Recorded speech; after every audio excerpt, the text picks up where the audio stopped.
रावण, तुझे पता है तेरे सिर पे शत्रु आ गए और तू मदरा पान करके और पड़ा रहता है। प्यारे, जो मदरा पान करते हैं ना, उनके सिर पे शत्रु आता नहीं है, उनके तो अंदर ही शत्रु बैठा है। जाने कब रावण खड़ा हो जाए और उसका सूपड़ा साफ कर दे।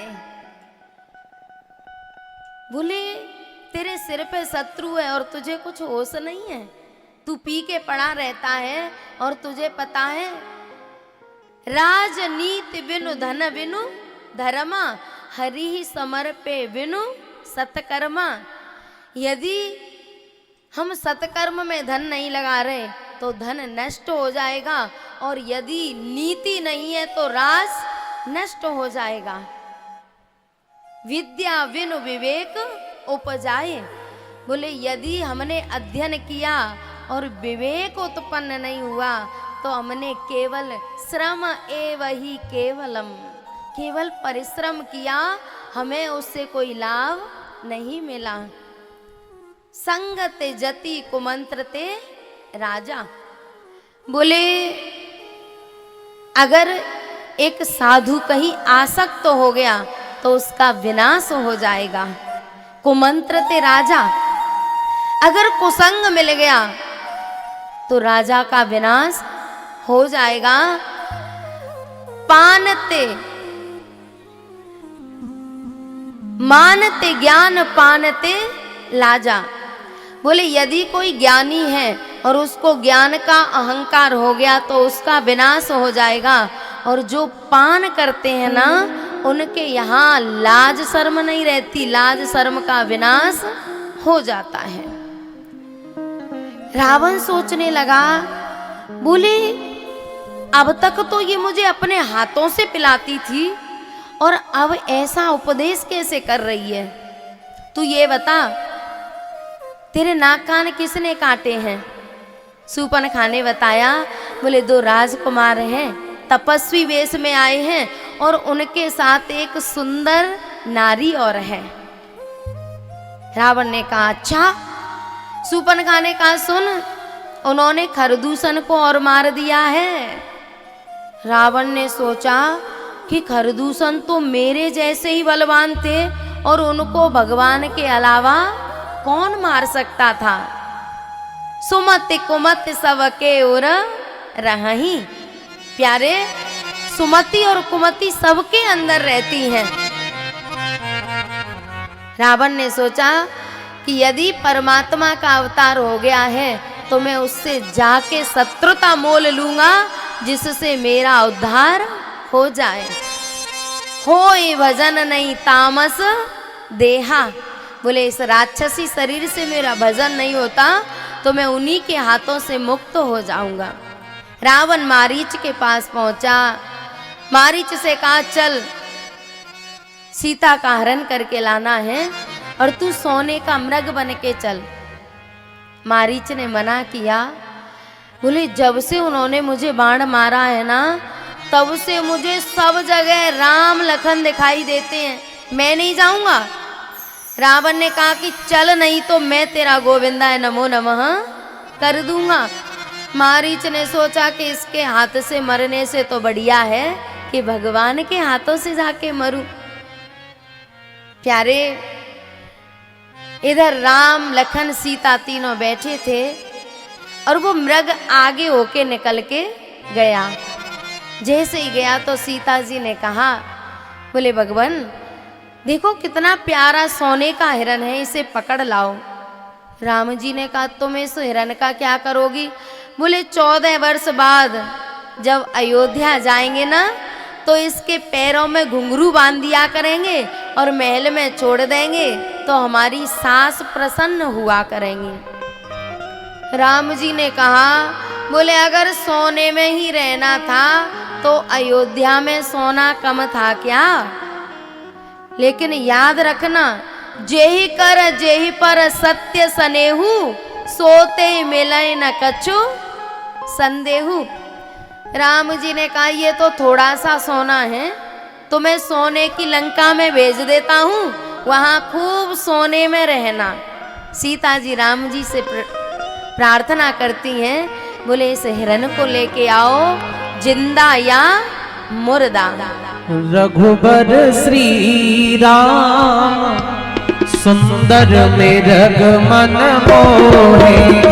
रघुबर श्री राम सुंदर मृग मन मोहे। मोहे मृग मन मोहे, मृग मन मोहे। मोहे मृग मन मोहे, मृग मन मोहे।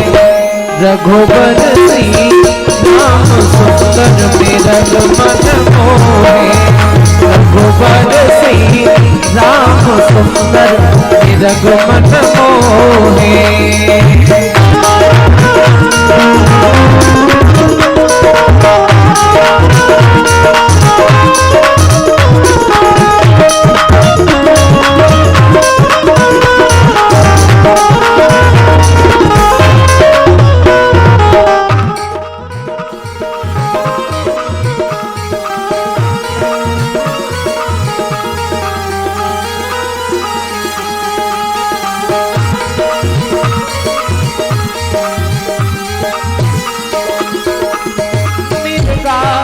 मेरे मन भायो, मेरे मन भायो। मिर्गा मेरे मन भायो, मेरे मन भायो। सुंदर या को चाम सुंदर मेरा मन मोहे। रघुबर श्री राम सुंदर मेरा मन मोहे।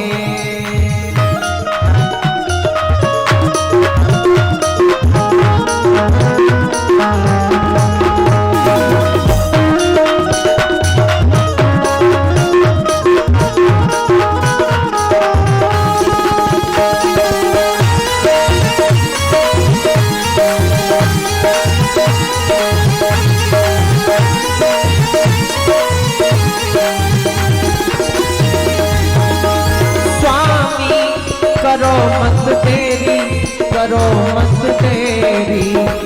स्वामी करो मत देरी, करो मत देरी। जाओ बल धाम सुंदर मृग मन मोहे। रघुबर श्री राम सुंदर मृग मन मोहे।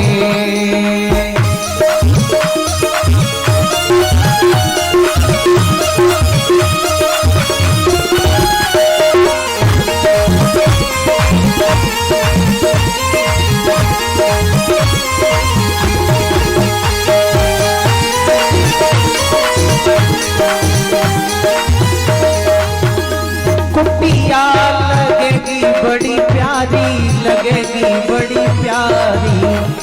कुटिया लगेगी बड़ी प्यारी, लगेगी बड़ी प्यारी।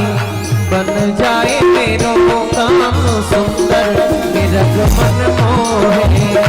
रघुबर श्री राम सुंदर मृग मन मोहे। तोहफा सास को दूंगी, सास को दूंगी। तोहफा सास को दूंगी, सास को दूंगी। जाओ श्री राम सुंदर मृग मन मोहे। रघुबर श्री राम सुंदर मृग मन मोहे। मोहे मृग मन मोहे, मृग मन मोहे। रघुबर श्री राम सुंदर मृग मन मोहे। रघुबर श्री राम सुंदर मृग मन मोहे। सुंदर जाको चाम। प्यारे सीता जी भी चमड़े को देख रही हैं, अंदर क्या है वो दिखाई नहीं दे रहा।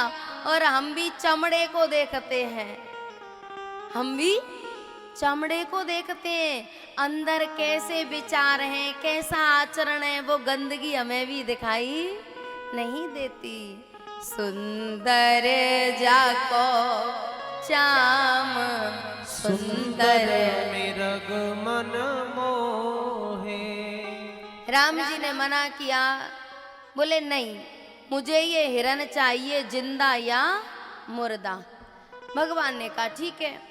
धनुष बाण लेके चले और लखन से कहा, बोले तुम सीता जी के पास रहना। बोले ठीक है। लखन जी सीता जी के पास थे और जैसे ही भगवान ने उस हिरण में बाण मारा तो उसने आवाज लगाई, हाँ लक्ष्मण, हाँ राम, जन्म जन्म मुनि जतन कराही, अंत राम कहि आवत नाही। जब राम कहता है ना तो धीरे कहता है हाँ राम, और लक्ष्मण कहता है तो जोर से कहता है। सीता जी ने कहा, लखन मुझे लगता है तुम्हारे भैया संकट में हैं, तुम जल्दी जाओ। लखन ने कहा, माँ, जिसकी भ्रकुटी विलास से लय प्रलय हो जाते हैं वो संकट में आ सकता है क्या? तब सीता जी ने लखन को कुछ ऐसा कहा जिसे तुलसी बाबा ने गोल कर दिया। मरम वचन सीता तव बोला, हरि प्रेरिता लक्ष्मण मन डोला। सीता जी ने कहा, मैं तो तुझे बहुत दिन से जानती थी। किस लखन को कह रही हैं सीता जी? जब ये सुग्रीव के पास पहुंचे हैं ना राम लखन, तो सुग्रीव ने आभूषण दिए थे। बोले ये आभूषण एक नारी रोते हुए डाल के गई है, देखना ये सीता जी के तो नहीं है। राम जी ने लखन से कहा, लखन देखना ये आभूषण तेरी भाभी के हैं। लखन जी ने कहा, भगवान अगर चरणों के आभूषण होते तो मैं पहचान लेता, लेकिन ये आभूषण गले के हैं और मैंने कभी भाभी को चरणों से ऊपर देखा ही नहीं। कैसे रहे होंगे लखन जिन्होंने चरणों से ऊपर सीता जी के दर्शन नहीं किए? और वो सीता जी लखन से कह रही हैं कि मैं तो तुझे पहले से जानती थी। लखन जी ने कहा, ठीक है मैं जा रहा हूँ, लेकिन आपकी कुटिया के बाहर एक रेखा बना के जा रहा हूँ, आप उस रेखा से पार मत जाना। बोले ठीक है। लखन तो गए और इधर रावण ने संत का वेश बनाया और कुटिया के सामने पहुंचा। जब सामने पहुंचा है ना तो तुलसी बाबा कह रहे हैं, बोले जो रावण चलता है ना तो पृथ्वी कांपती है, देवता छुप जाते हैं, और वही रावण आज कुपथ पर गलत मार्ग पर पैर रख रहा है ना तो उसकी हालत कैसी हो रही है? जाके डर सुर असुर डराई, निसन नींद दिन अन्न न खाई, सो दस शीस स्वान की नाई, इत उत चेतए चला भड़िया। जिस रावण के मारे पृथ्वी कांपती है ना, वो कुत्ते की तरह इधर उधर देख रहा है कि कोई आ नहीं जाए। प्यारे, हम भी जब कुमार्ग पर पैर रखते हैं, जब गलत काम करने के लिए निकलते हैं ना, तो हमारी भी हालत कुत्ते जैसी होती है। देखते हैं कि कोई देख ना ले, कोई आ नहीं जाए। प्यारे, सीता जी से रावण ने आवाज लगाई। सीता जी कंदमूल फल लेके आई, और रावण है मोह और लखन है बैरागी। मोह की हिम्मत नहीं है कि वो बैरागी की बनाई हुई रेखा में प्रवेश कर जाए। रावण ने कहा, बोले मैं बंधी हुई भिक्षा नहीं लूंगा। सीता जी ने कहा, मेरा लखन मना करके गया है, आपको भिक्षा तो अंदर आके ही लेनी पड़ेगी। उसने कहा कि नहीं, मैं अंदर तो नहीं आऊंगा, लेकिन यदि मैं खाली हाथ चला गया तो तुम्हारे सारे पुण्य क्षीण हो जाएंगे। प्यारे, जो रावण की वृत्ति वाले लोग होते हैं ना, वो ऐसे ही कोई ना कोई बात कहते हैं जिससे सामने वाले का मन डगमगा जाए, डोल जाए। लेकिन तुलसी बाबा कह रहे हैं,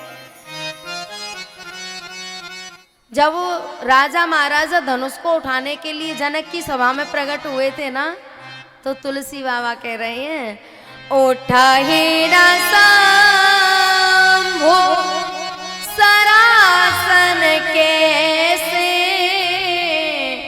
कामी बचन सती मन जैसे। बोले जैसे कामी पुरुष की बातों से पतिव्रता नारी का मन डोलता नहीं है, वैसे ही धनुष भी जमीन से हिल नहीं रहा। और जिसका मन थोड़ी सी चमक देख के डोल गया, वो फिर पतिव्रता नारी नहीं है।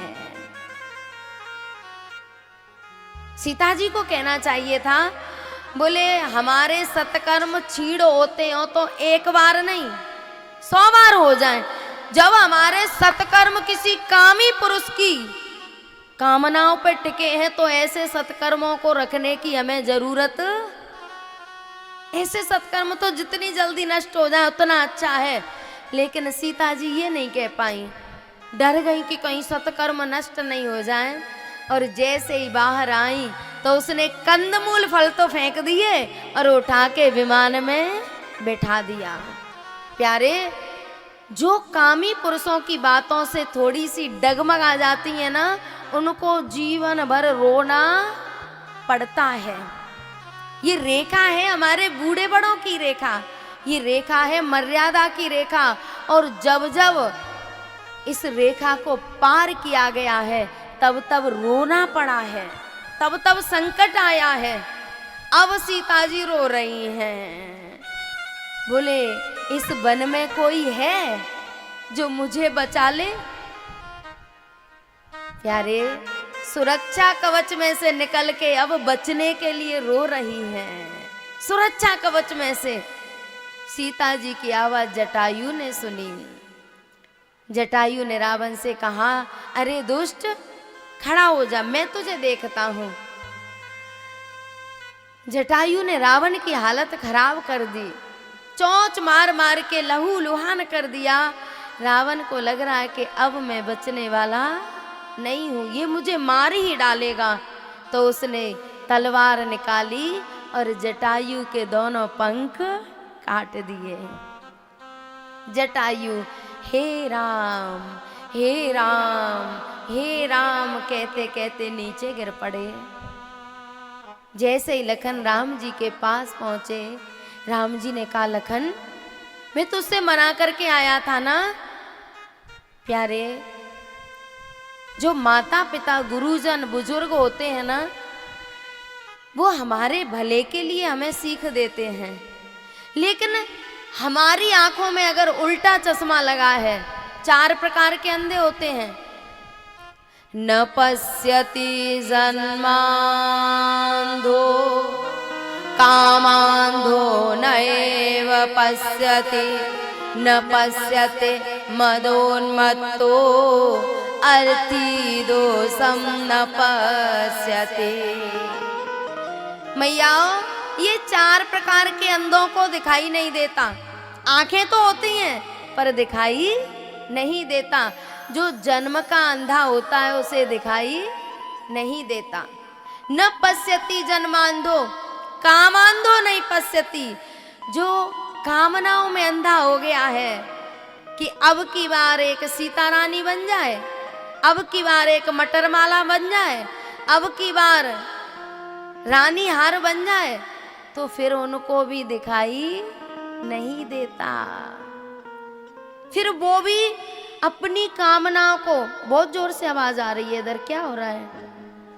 वो भी अपनी कामनाओं को पूरी करने के लिए सारे कर्म करने पड़े, लेकिन वो कामनाएं पूरी होनी चाहिए। न पश्यति जन्मान्धो कामान्धो नैव पश्यति न पश्यते मदोन्मत्तो अर्थी दोषं न पश्यति।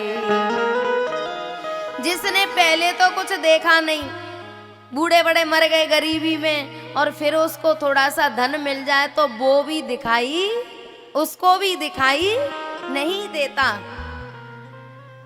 अर्थी दो न पश्यति मदोन्मत्तो, और जिसके शरीर में थोड़ी ताकत होती है उसको भी दिखाई नहीं देता। ये 4 प्रकार के अंधे होते हैं प्यारे। जैसे ही जटायु के पंख कटे, नीचे गिर गए, राम राम कर रहे हैं। राम जी ने कहा लखन मुझे लगता है सीता कुटिया में नहीं है। लौट के आए तो कुटिया सूनी पड़ी थी, कंद मूल फल बिखरे पड़े थे। राम जी सीता जी को आवाज लगाते हैं। प्यारे, हे खग मृग हे मधुकर श्रेणी, तुम देखी सीता मृग नैनी। लता पता जड़ चेतन सबसे सीता जी का पता पूछ रहे हैं। भैया तुमने सीता जी को देखा है क्या? आगे ढूंढ रहे थे, आवाज आ रही थी, हे राम आगे परा गिद्धपति देखा।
पंख सवारी जटायु की धूल जटान सो झारी।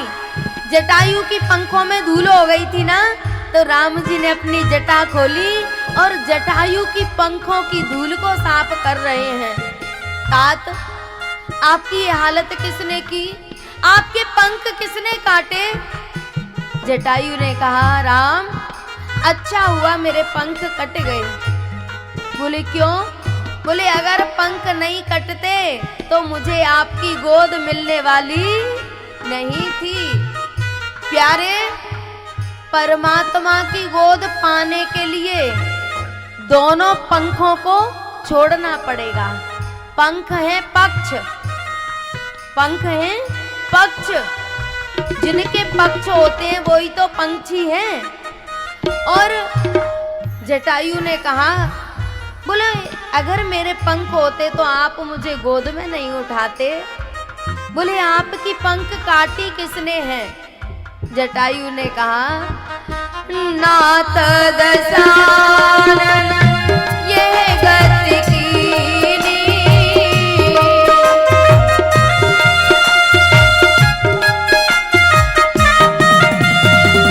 तेई खल जनक सुता हरि लीनी।